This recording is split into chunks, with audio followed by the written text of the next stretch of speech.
கவர்மெண்ட்டுக்கு வந்து ஒரு பெரிய ரெக்வெஸ்ட்டு, நீங்கள் வந்து எதுக்காக ரோடு போடுறீங்க? ஆக்சிடென்ட் ஆகக்கூடாதுங்கிறதுக்காக தானே.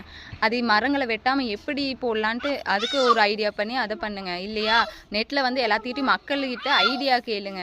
என்ன பண்ணலாம் அப்படின்னு சொல்லிட்டு ஐடியா கேளுங்க. ஏன்னா இது மக்களுக்கான ஆட்சி தானே. மக்களுக்கு என்ன வேணுமோ அதைத்தான் வந்து நீங்கள் கொடுக்கணும். அதனால் மக்கள்கிட்டயே ஐடியா கேளுங்க. அதை விட்டுட்டு நீங்களே ஒன்று முடிவு பண்ணிவிட்டு எல்லா மரங்களையும் வெட்டி அதில் ரோடு போகிறதுனால, மரங்களை வெட்டுறதுனால உங்களுக்கு என்னங்க யூஸு? மரங்கள் இருக்கிறதுனால தான் மழை பெய்யுது. மழை பெய்யறதுனால தான் அந்த மரங்கள் வேர்கள் வழியாக நிலத்தடிக்கு அந்த தண்ணியெல்லாம் போய் நிலத்தடி நீராக வருது. எல்லாம் வீட்டுக்கு இப்போ எல்லாம் போர் போட்டு நிலத்தடி நீரை உரியின்னு உரியிறாங்க. இப்போ அந்த மரங்கள் எல்லாம் இல்லாமல் எப்படி நிலத்தடி நீர் உயரும்? இப்போ பொள்ளாச்சியிலிருந்து கோயம்புத்தூர் போகிற ரோட்டில் முதல்ல எவ்வளோ அழகாக 2 சைடும் அவ்வளோ மரங்கள் இருந்துச்சு தெரியுமா? அதெல்லாம் அழிச்சிட்டு ரோட்டை போட்டீங்க. அப்போ ஆக்சிடென்ட் ஆகாமல் இருக்கா? இல்லையே. அப்போ தான் ரோட்டை பெருசு பண்ணதுனால தான் எல்லாம் வந்து ஸ்பீடாக போகிறது, ஓவர்டேக் பண்ணி போகிறதுன்னு வேகமாக போய்